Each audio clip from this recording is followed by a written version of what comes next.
Sistema Michoacano de Radio y Televisión presenta.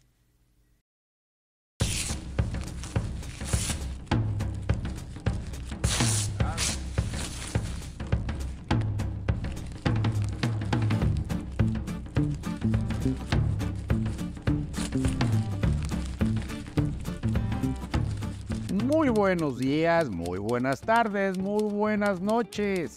Este es su programa El Planeta de los Changos, análisis internacional y político, sin mamonerías académicas ni esnovismos aldeanos.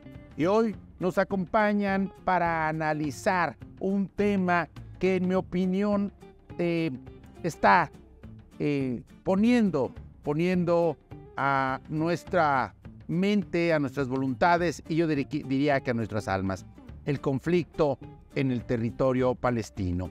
Hoy nos acompaña el doctor David Santoyo. Doctor, bienvenido.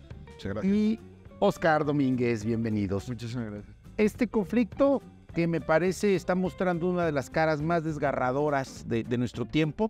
Se decía que después de Auschwitz no había lugar para la poesía ni para las sonrisas, pero uno ve a los niños muertos en Gaza y parece que no hemos aprendido, doctor. Muchas gracias por la invitación y por tomarnos en cuenta para participar en este tema que está, desgraciadamente, ya más de año y medio. Está el conflicto que, pues, ha sido, en el caso de la situación de la agresión o el bombardeo a Gaza, no es nuevo. Durante los años de la existencia del Estado de Israel, siempre ha habido incursiones en el territorio que le corresponde a Palestina, en algunos momentos más fuerte, en otros menos, con mayor intensidad o menor intensidad, menos o mayor tiempo. Hay que recordar que en el 2006-2008 hubo otra incursión del ejército israelí con el pretexto de, obviamente, de acabar con el terrorismo islámico.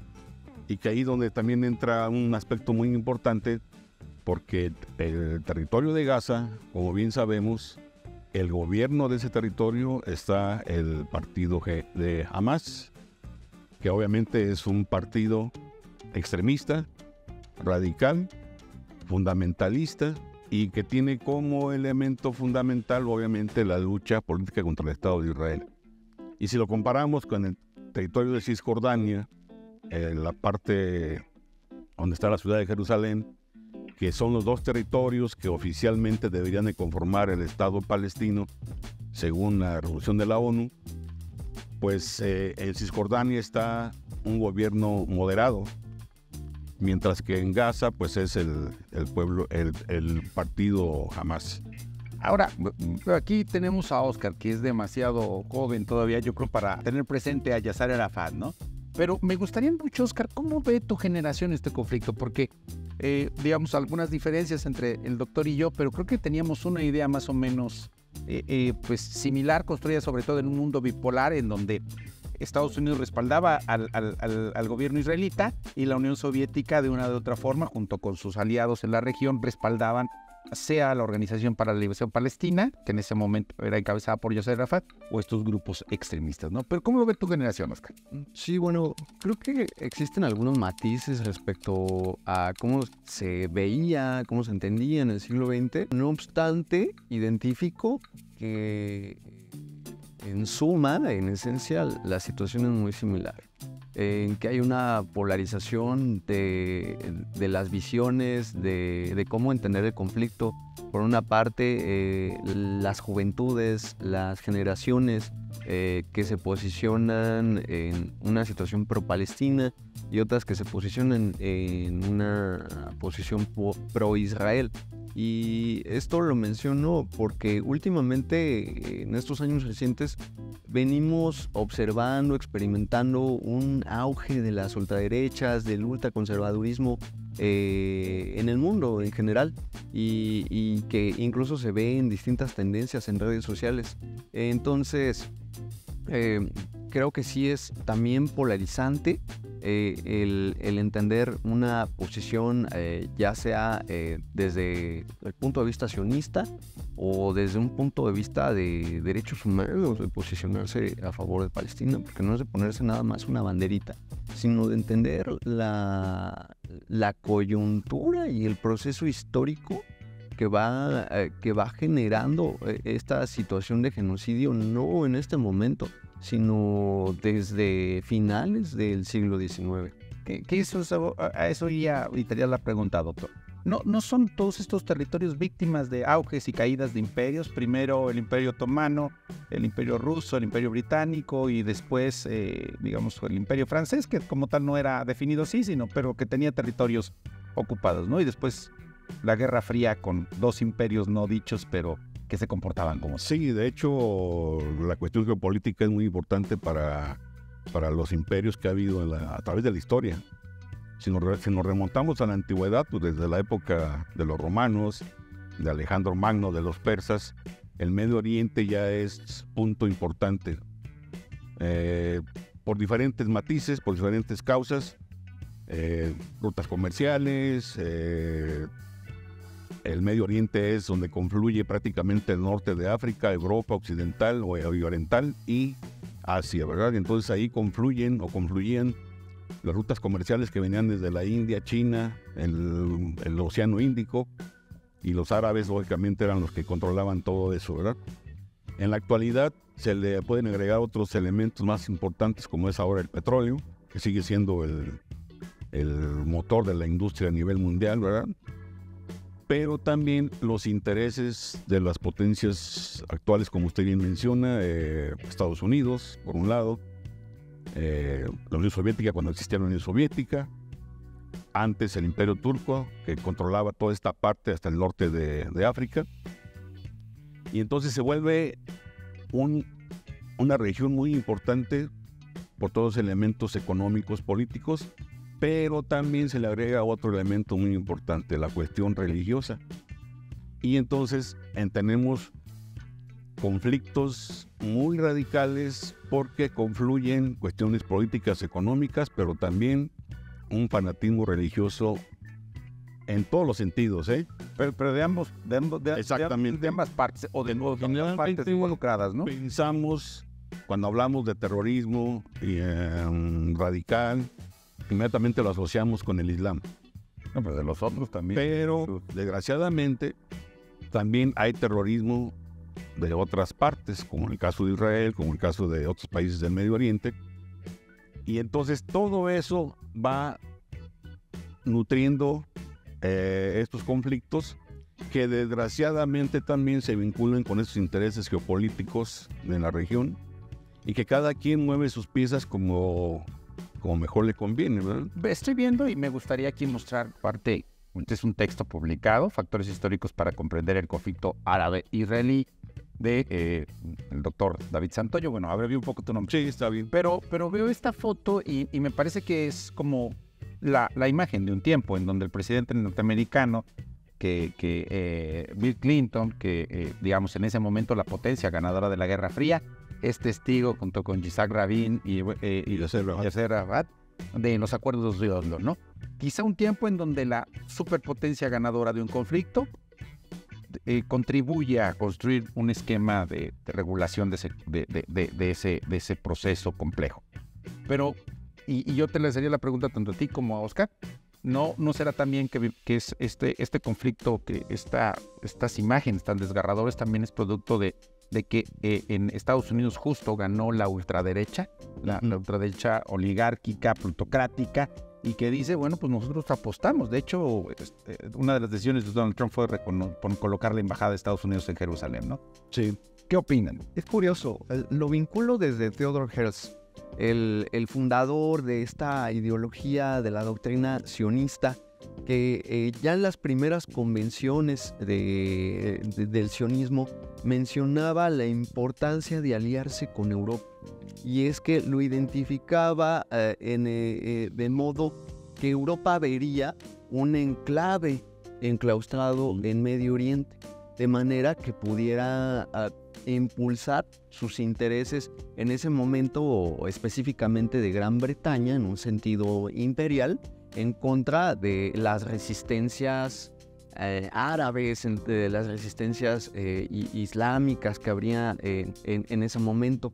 Entonces, la situación cambia después de la Segunda Guerra Mundial porque obviamente el imperio inglés se desgasta y en esta visión pragmática, orientada al objetivo, el sionismo tiene que buscar el aliado más fuerte, que en este caso es Estados Unidos. De manera que se configura exactamente lo mismo, solo que ahora, en lugar de ser los intereses proyectados, como ya lo comentábamos, con los asuntos petroleros y energéticos en Medio Oriente, ahora van a ser los intereses estadounidenses en la región, y que lo hemos venido viendo, sobre todo con gran intensidad, a partir de la década de 1980. ¿Tú cómo ves, Do? Sí, claro, es lo que dice el compañero es totalmente cierto. Desde que surge el movimiento sionista, el fundador Theodor Herzl en el Congreso de Basilea a fines del siglo XIX, ahí se plantea que, bueno, que el Estado, que el pueblo de Israel o el pueblo judío, como se le dice comúnmente, no es compatible con ningún otro pueblo debido a todas las persecuciones que habían sufrido desde que son expulsados por el Imperio Romano durante el gobierno de Tito, ¿verdad? Y que ellos llaman la diáspora. Es cuando los judíos salen, se dispersan por todo el mundo y obviamente se van a Europa, la mayoría de ellos, pero constantemente fueron perseguidos, sacrificados, exiliados. Y entonces se plantea en este Congreso de Basilea que es importante que el Estado judío tenga un Estado nacional.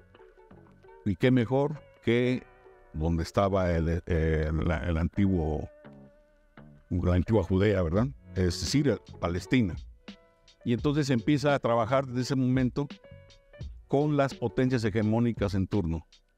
Primero se buscan el apoyo del Imperio Turco, siendo el que es un territorio que pertenece al Imperio Turco, Siria-Palestina. Después viene obviamente no consiguen ese apoyo, pero viene la Primera Guerra Mundial. Y entonces en la Primera Guerra Mundial es cuando el Imperio Británico empieza a darles el apoyo para lo que ellos pretenden. Y ahí está pues, la declaración de Balfour. Sí, donde plantea esto precisamente, que el Estado judío requiere un Estado nacional. Y entonces el Imperio Británico empieza a patrocinar y a fomentar la migración de judíos de Europa, sobre todo de Europa, a Palestina. En el 2005-2006, no recuerdo el año, que el gobierno del Estado hizo un encuentro aquí en Morelia entre la Embajada de Israel y el embajador Fauci de Palestina, y yo ahí estuve presente como observador, y el doctor Fauci lo decía muy claramente, decía, antes de que surgiera esta corriente sionista, que plantea lo que ya habíamos comentado, y se podíamos convivir sin ningún problema, o se podía convivir sin ningún problema, la comunidad palestina de origen árabe y la comunidad judía. Dice, pero lo que ha venido de alguna forma a contaminar o a hacer más radical el movimiento, el enfrentamiento, es esta postura de la corriente llamada sionista. Y que digamos que la historia bélica que los antecede los justifica, ¿no? En la guerra de los 7 días, todos los enfrentamientos en donde distintas coaliciones de sirios, egipcios y otros los han ido cercando, ¿no? Sí, claro. Vamos a detenernos, vamos a dar un espacio y regresamos y seguimos comentando este tema muy interesante.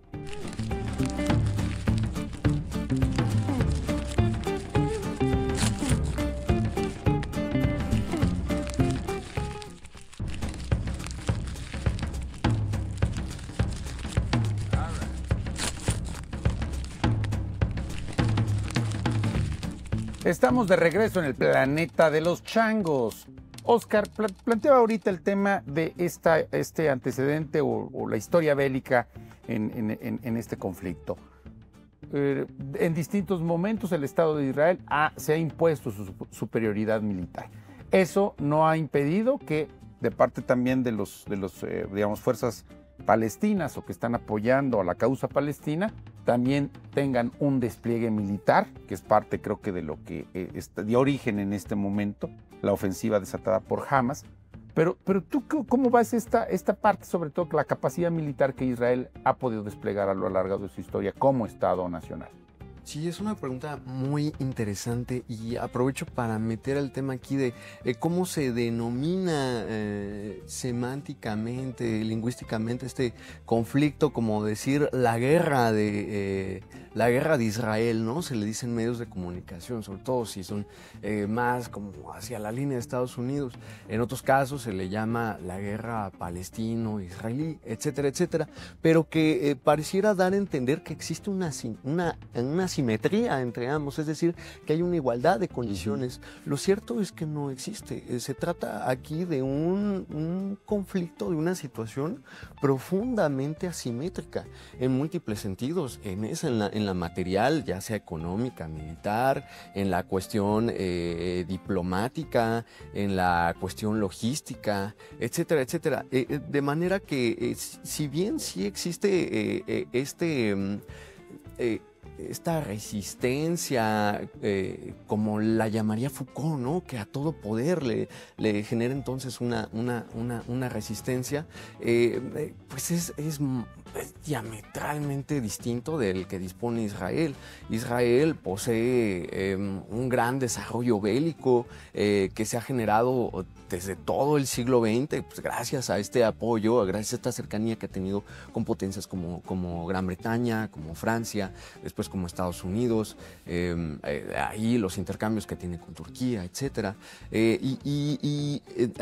Jamás se ha nutrido de alguna manera de esta alianza con Irán a través de lo que se llama el eje de la resistencia, pero que hay que mencionarlo, ha venido flaqueando en los últimos meses. Como tal, ya el único bastión fuerte del eje de la resistencia vendría siendo Yemen, pero ese conjunto de armas que llegan a Palestina, a Hamas específicamente, pues hablamos de rifles de asalto, de proyectiles balísticos a veces artesanales, muy diferentes a los misiles guiados por inteligencia artificial de los que dispone Israel, de los drones también guiados por inteligencia artificial, etcétera, etcétera, etcétera.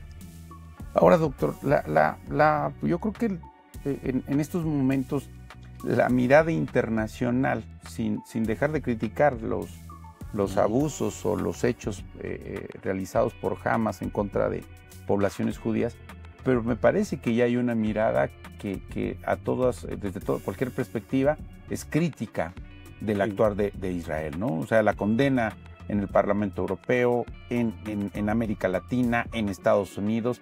Es decir, está creciendo una mirada crítica o si no de abierta confrontación contra las acciones del Estado israelí.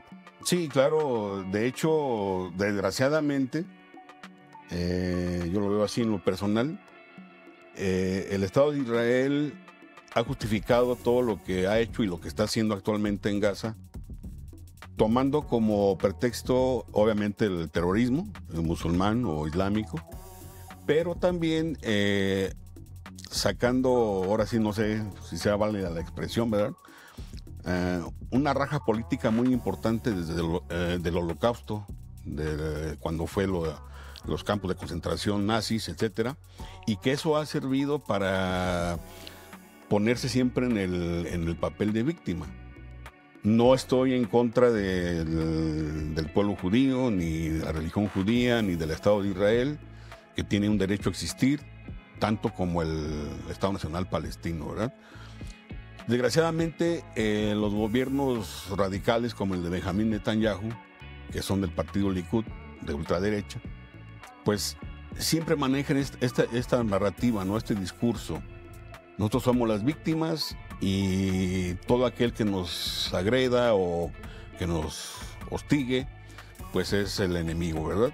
Entonces cae en esa paradoja de que lo que ellos vivieron, el pueblo judío, y que lo han vivido a través de la historia, desde el cautiverio de Babilonia hasta el Holocausto. Los progromos, ¿no? Sí.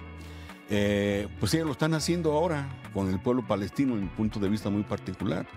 Un pueblo sometido en un territorio ocupado, donde los derechos humanos de la población palestina pues no tienen ningún derecho. Hay puestos de control en los pasos fronterizos o en donde el gobierno israelí quiere, con el pretexto de controlar a los grupos terroristas. Puestos de revisión donde han muerto personas que van en una ambulancia, no sé, mujeres embarazadas que están a punto de dar a luz, o heridos que necesitan una atención médica y que no les permiten el paso en esos puestos de control. Y entonces, pues ahí se mueren, ¿no? Que recordaría a los guetos, ¿no? A los guetos que... Y algo muy actual, a lo que estaba pasando en Sudáfrica con el apartheid. Algo similar a lo que estaba haciendo el gobierno sudafricano con los afrodescendientes, que prácticamente se les negaba todo tipo de derechos, ¿no? Entonces yo lo pongo en esa tesitura, esa similitud, lo que está haciendo el gobierno actual de Israel, en este caso en el territorio palestino de Gaza, donde no hay pues lo vemos claramente, ¿no? ¿Cómo es posible que la ONU esté supeditada a lo que diga el Estado de Israel para que entren los convoyes de ayuda humanitaria, ¿no? Y que Israel es el que diga, este sí entra, esto no entra, ahora no entra ninguno. ¿Sí? Entonces creo que allí ya se está pasando de la raya, como decimos vulgarmente, porque prácticamente lo estamos viendo, ¿no? Que sí, hay que combatir a los grupos extremistas, en este caso Hamás, pero la población civil es la que la está llevando, ¿no? Y sobre todo niños, mujeres, personas de la tercera edad. ¿Cómo es posible que bombardeen hospitales, escuelas? Claro, con el pretexto que dice Israel, que ahí se esconden ahí están refugiados. Ahí están refugiados los integrantes de Hamás, ¿verdad? Y bueno, ya estamos hablando de más de 50,000 muertos, ¿no? Que yo creo que es la parte más desgarradora, ¿no? Que ¿cómo lo ve, insisto, tu generación, Oscar? Esta imagen de los niños muertos en bombardeos y que además señalados como objetivos militares, ¿no? Los que están dándoles de comer o donde están en refugios. ¿Cómo ve tu generación esto como para cerrar nuestro programa? Claro, ha habido internacionalmente, desde lo local aquí en Morelia, en Michoacán, hasta pues, ya otros espacios más globales, una oleada de protesta, de recriminación de esta limpieza étnica que está tomando lugar. No obstante, también tengo que ser muy honesto y bueno, creo que también es normal en los procesos sociales. Existe bastante pues, apatía, gente que no le entra, que dice, pues es que es lejano, o mucho he visto que sale este argumento de que, bueno, es que si tenemos tantos problemas aquí, en este caso, en nuestro caso, en Michoacán, ¿por qué nos vamos a fijar? ¿Por qué le vamos a dar energía a una cuestión de Palestina? Eso mismo dijeron cuando los nazis empezaron a apresar comunistas, llevando judíos a los campos de concentración. Exactamente. Un tema que no acaba aquí, desgraciadamente, me parece que lleva pues, a reflexionar, sobre todo informarnos y a estar, insisto, creo que es una de las caras más desgarradoras de nuestro tiempo. Doctor Santoyo, muchas gracias. Oscar, sí, muchas gracias. Esto fue El Planeta de los Changos, análisis internacional y político, sin mamonerías académicas ni esnovismos aldeanos. Nos vemos pronto. Gracias. Gracias, muchas gracias.